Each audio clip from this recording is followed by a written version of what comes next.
Canal 9 Bio Bio Televisión presenta Pastel de Zanahoria. ¿Cómo están, amigos del Pastel de Zanahoria? Acá en Canal 9 Bio Bio Televisión seguimos hablando de libros ya en esta temporada 2023 y vamos a abrir justamente esta temporada con una gran invitada. Está con nosotros Laura Baeza. ¿Estás en México, Laura? Hola. Sí, exactamente. Hola, ¿qué tal? Hola a todos. Edith, gracias por el espacio. Estoy aquí en la Ciudad de México, que es donde resido, y muchas gracias por invitarnos a mi libro y a mí. Acá está Sí. también el libro. Oye, me encantó. Queremos hablar justamente de Una grieta en la noche, esta colección de 6 cuentos fascinantes, pero que se suman además a un trabajo muy interesante, Laura, que tú has hecho con novelas también. Por ahí ya vamos a hablar de los distintos formatos en los cuales tú has trabajado, pero sí. Una grieta en la noche, que estaba revisando también algunas críticas en torno al libro, ha sido muy bien recibido, porque hay una humanidad enorme en él, ¿no? Con estas 6 historias donde hay un hilo conductor, claro, que es la pobreza, la miseria también humana, la familia, la violencia, figuras que son tan relevantes en nuestras sociedades latinas en general, ¿no? La figura de la madre, los hijos, la pareja, en fin. Hay mucho también de patriarcado, ¿no? En Una grieta en la noche. Cuéntanos un poquito cómo te enfrentaste a historias que son tremendamente crudas, tremendamente fuertes. ¿Cuál es tu experiencia? Porque tú misma lo has catalogado como trabajo más personal. Bueno, honestamente creo que todavía empiezo a asimilar cómo fue mi proceso de escritura, porque todo lo que vino después, ahora con la publicación y demás, y que el libro está presente en distintos países, estoy muy complacida de que se esté leyendo en Chile también. He comprendido cómo fue para mí este proceso desde la concepción, y la concepción fue abrazar todas estas ideas, y después me di cuenta de que al final yo siempre escribo sobre lo mismo, de distintas formas, pero siempre escribo sobre la familia, el origen, sobre el desarraigo o la falta de un arraigo, ya sea territorial o familiar. Y en estas grietas, que para mí son, como bien decías, lo más personal que he puesto en ficción. Siempre me fijo también en la figura de la madre o de los padres. Aquí hay mucha relación entre madres e hijas y siempre hay una búsqueda. Entonces creo que con estos cuentos condensé todas esas preocupaciones, tanto en lo personal como en lo profesional, y se fueron dando poco a poco. Yo primero pensé muy bien en cada una de las historias. Creo que durante años las tuve en mente, las ensayaba conmigo misma, casi a modo de experimentación, cómo me gustan. De hecho, cada una de ellas es distinta por eso mismo, porque para mí tenían que tener esa identidad, tenían que ser bastante individuales, y llegó el momento de la escritura, que fue bastante convulso. No me tomó demasiado tiempo porque sabía exactamente hacia dónde quería llegar, porque llevaba muchos años pensando en esto. Y eso, que al final me di cuenta de que son mis temas, y también los llevo a distintos formatos, como la novela o el relato breve. Aquí te habrás dado cuenta que hay un par de cuentos que son súper extensos. Entonces ya colindan quizá si se hubieran desarrollado más con la novela corta. Sin embargo, al final son los temas de siempre, que yo recurro una y otra vez a ellos. Claro, pero la variedad, ¿no? La variedad de personajes Sí. también es súper interesante, y por ahí siempre surgía la duda, ¿no? Chuta, ¿ya habrá conocido o le habrán contado no sé, vamos a partir por el primero, que además uno parte leyendo y te golpeas con este quinto round, ¿no? Sí, el lenguaje. El lenguaje, también te iba a preguntar por eso, pero son personajes, ciertamente deben estar en la sociedad mexicana, insisto, y mucho de esto nos toca en general a Latinoamérica. Chile está viviendo un proceso muy complejo con el tema del narcotráfico, ¿no? Y ese desamparo en la juventud, sobre todo, en la adolescencia. Sí. Y Quinto Raúl es acerca de eso, es esta esperanza, es la desesperanza, es este amor e idolatría a la figura de un padre que en algún punto te abandona, pero sigue estando presente. Es muy fuerte eso. ¿Existieron estos personajes? Creo que existen todo el tiempo. Como bien decías, yo parto de una realidad que absorbo todos los días y que la veo y la vivo. Sin embargo, también a veces me pasa muy de lado. Formalmente no. Este cuento que trata, y no necesariamente sobre un boxeador, para mí representa cualquier cosa, a cualquier familia, también los padres que abandonan, las madres que abandonan, porque aquí también hay un personaje, los personajes femeninos en este cuento no son el ideal femenino, son otro tipo de personajes que son reales en este universo y también en el universo que nosotros habitamos.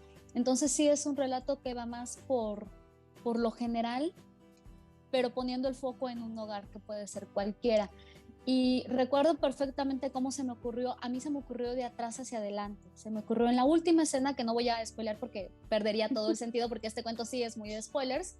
En esa última escena donde sucede algo a través de los golpes, eso fue lo primero que yo pensé.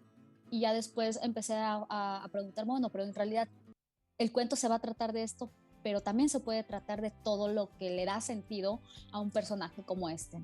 Y está el ímpetu de la juventud, la situación de la migración también aquí en México, que es un tema extremadamente fuerte como en el resto del mundo, pero creo que aquí lo vivimos de distintas maneras por nuestras fronteras. La familia, una familia que no es la ideal, es una familia real. Y así fui construyendo esta historia a través de las capas. Y bueno, también tenía que contarse como está escrita, con ese lenguaje, porque no había otra manera. A mí me gusta mucho escuchar todo, escuchar a mis personajes principalmente, porque creo que si el autor le está otorgando la palabra, tiene que ser una voz auténtica y una voz que nada más les pertenezca a ellos. Y ese viaje es interesante, me imagino, porque de hecho le da un ritmo especial a la lectura, sobre todo ya que estamos hablando de Quinto Round, del primer cuento, porque creo que es el que tiene esa dimensión, ¿no? Te vas como arriba de una moto con ese lenguaje, te obliga a ir a una velocidad absolutamente inesperada, te atrapa totalmente. Ahí hay un trabajo, me imagino, igual en esa escucha que dices tú, ¿no? Sí, a mí me gusta mucho también en la vida diaria, me encantan los deportes, no los practico con tanta frecuencia, pero me gustan mucho y los aprecio. Y yo quería hacer este paralelismo entre el deporte de contacto, que es el boxeo en esta historia, y las palabras, y también las palabras casi como golpes, y que uno al final necesita, lo he leído en voz alta y es terrible, necesita tomar aliento para continuar. Lo mismo sucede con el ímpetu de la juventud, con los problemas a los que se enfrentan los personajes, con una vida venida a menos por parte de alguno de ellos. Ya mencionabas también, y te lo pregunto porque tú has incursionado bastante en el tema del feminismo, ¿no? Sí. Ha sido un tema que recurrentemente está en tu trabajo. Y acá, y lo decías, ¿no? En este cuento y en otros, tenemos el abanico completo de mujeres que están marcadas también por ese dolor, porque esa frialdad que se ve en Quinto Round, esa distancia, ¿no? Que no es tan propia del género propiamente tal, sí tiene esta marca de una vida absolutamente desesperanzada, ¿no? Entregada a la maternidad o al trabajo o a esta pobreza material y también espiritual. Pero acá también nos encontramos con otros personajes que son adorables, que tienen que renunciar a muchas cosas que sufren. Está el femicidio en el en ruinas, ¿no? En ruinas, claro. Está presente porque la mujer, ¿no? Sí. Tiene que estar. Yo siento que para mí en la vida diaria es algo importante, de lo que me di cuenta muy tarde, aunque nunca es tarde para darnos cuenta de la situación en la que vivimos y qué podemos hacer al respecto. Y yo me empecé a involucrarme a través de mis amigas y con mis amigas, y me di cuenta también de que yo pertenecía al problema, validando ciertos tipos de violencia. Entonces para mí hasta hace unos años fue un golpe bastante fuerte de realidad y de salir de esa burbuja. Y empecé a fijarme en eso también en la ficción, y poco a poco fue llegando a lo que yo escribo. Me interesa mucho hablar del tema siempre porque creo que cada una de nosotras tiene una historia distinta. Sin embargo, el dolor es universal, lo compartimos desde México hasta cualquier otra parte del mundo, porque es una cuestión de género, y también ciertas decisiones son producto de este patriarcado que todo lo asfixia y que convierte a las madres en mujeres que abandonan, o mujeres que buscan, o mujeres que tienen que dejar todo por seguir una consigna. Entonces los universos son muy variados, y a mí me gusta explorar un poco cada uno de ellos en mis personajes y en las situaciones que tienen que enfrentar. En 22 días te metes con un tema que me costó también un poco. A ver, como que lo tuve que volver a leer, porque será lo que estoy pensando, sin hacer ningún spoiler. Pero entramos también en el tema de la superstición, ¿no? Claro. En estos temas que siento que se han ido perdiendo tal vez un poquito con las nuevas generaciones. De repente quedan más en los campos, se dan más este tipo de temáticas, pero ahí está la novela, ahí estás tú que eres joven, que eres escritora, que le está hablando también a un público más joven, para recordarnos que hay mucho de nuestra tradición, que ahí está, claro, que se mantiene, ¿no? Es interesante eso. Sí, yo siempre pienso en este cuento como el cuento del amor millennial, porque también es eso, vivimos tan absortos y aunque habitemos, bueno, yo que vivo en una de las ciudades más grandes del mundo, aunque habitemos estas urbes desquiciadas, hay una profunda soledad. Y luego hay soledades que se hacen compañía, pero siguen siendo soledades o siguen siendo entes que orbitan por su cuenta. Entonces yo quería primero hablar sobre el amor millennial, pero nunca se queda en el amor millennial, hay cosas mucho más profundas. Aquí hay un personaje que también tiene una pérdida de lo único que estaba cerca de él, y esa pérdida lo marca a tal punto que hay una ruptura entre las dimensiones. Creo que sería como, para no dar spoilers, creo que sería la forma un poco más cercana de explicar esto, y esa ruptura de dimensiones también hace que de allá para acá o de acá para allá busquemos una compañía. O sea, en mis cuentos, en estos, y creo que en mucho de lo que he escrito, la premisa siempre es que estamos buscando o que somos buscados por algo o por alguien. Ah, ya, eso es igual. Esto es interesante, Laura, porque es como una pregunta que puede sonar tan obvia, pero hay mucha gente que se pasa la vida sin hacérsela, ¿no? Sobre todo hoy por hoy, que todo está a una velocidad que da escalofríos de repente, y ahí está esa reflexión, y están las pausas que se dan estos personajes, ¿no? En el caso de este cuento, me gustó mucho cómo ella te va narrando su rutina, ¿no? Y cómo cambia también la rutina una vez que se genera un quiebre ya definitivo, vinculado también al dolor físico, ¿no? A cómo ese encierro le provocaba a ella también, no quiero contar nada, pero un dolor físico importante, ese detenerse, ese reflexionar, pensar en la búsqueda que tú planteas, ¿no? Y ahí hay un llamado claro en tu escritura. Sí, a mí me interesa mucho eso, y también, bueno, no lo he abordado tan profundamente, pero el cuerpo como territorio. Y en este libro está muy presente el cuerpo en todos los sentidos. El cuerpo también puede ser defensa y puede ser el vehículo de esa búsqueda, pero el mapa, es que siento que el cuerpo abarca demasiado en todos los sentidos, en el sentido emocional, en el físico, es una posición, una postura política también. Y en este cuento en particular, al final se vuelve un vínculo entre estas dimensiones y también como parte del recuerdo, o sea, como dejar marcas que tienen que ver con el recuerdo de alguien más, pero a través de un cuerpo que es precisamente este territorio. La familia, el concepto de familia, que está tan ensalzado en algunas culturas, ¿no? Uno mismo tiene su refugio tantas veces en la familia, pero para otras personas se puede transformar en una verdadera pesadilla. Hay una parte, no me acuerdo, pero creo que fue en Quinto Round, cuando uno de los personajes dice, bueno, este es mi carnal, ¿cierto? Sí. Pero no en el sentido familiar, sino que en un sentido verdadero, así como... Exacto. Como no por obligación, sino que verdaderamente lo elegí como un compañero, como alguien que me entiende, que me apoya, que quiero, que admiro. Eso también a veces puede sonar muy arriesgado, pero reconocer que la familia puede ser una carga también.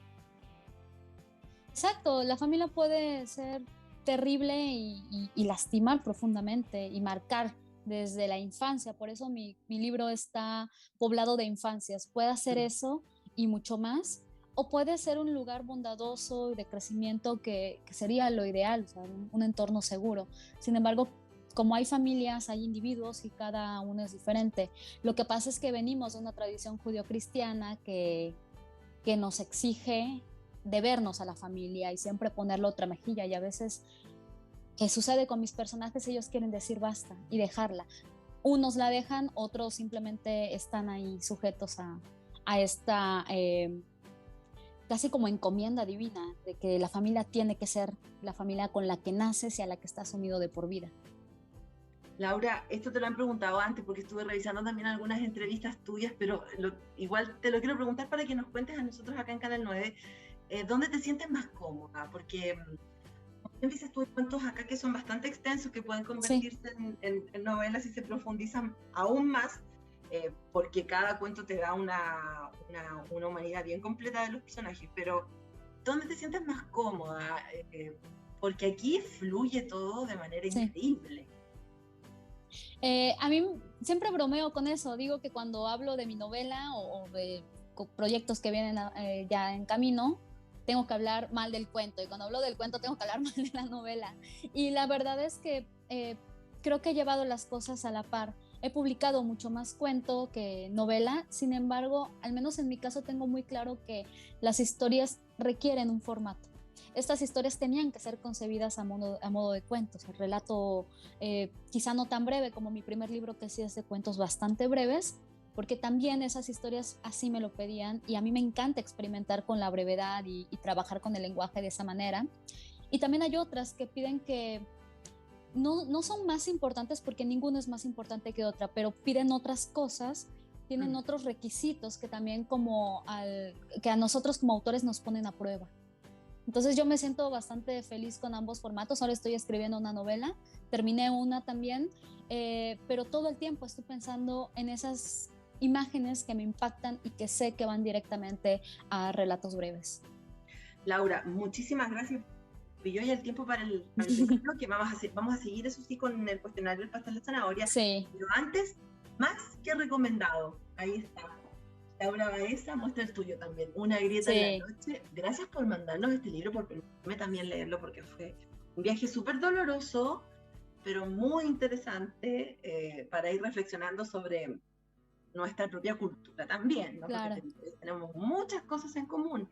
Más de las que imaginamos. Sí, yo siento que de México a la Patagonia estamos unidos tanto por la lengua como por una historia muy dolorosa, pero también por una necesidad de reivindicar ese dolor.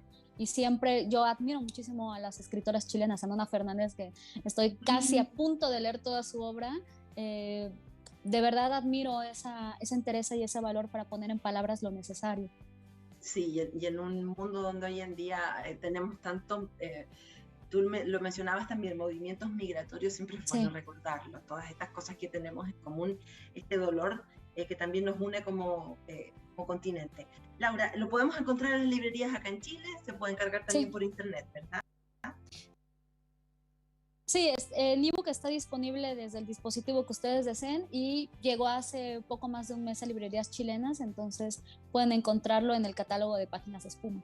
Excelente, más que recomendado. Nos vamos a separar un ratito, Laura, y volvemos con el cuestionario del pastel de zanahoria. Vamos y volvemos con más acá en Canal 9 de Bio Bio Televisión.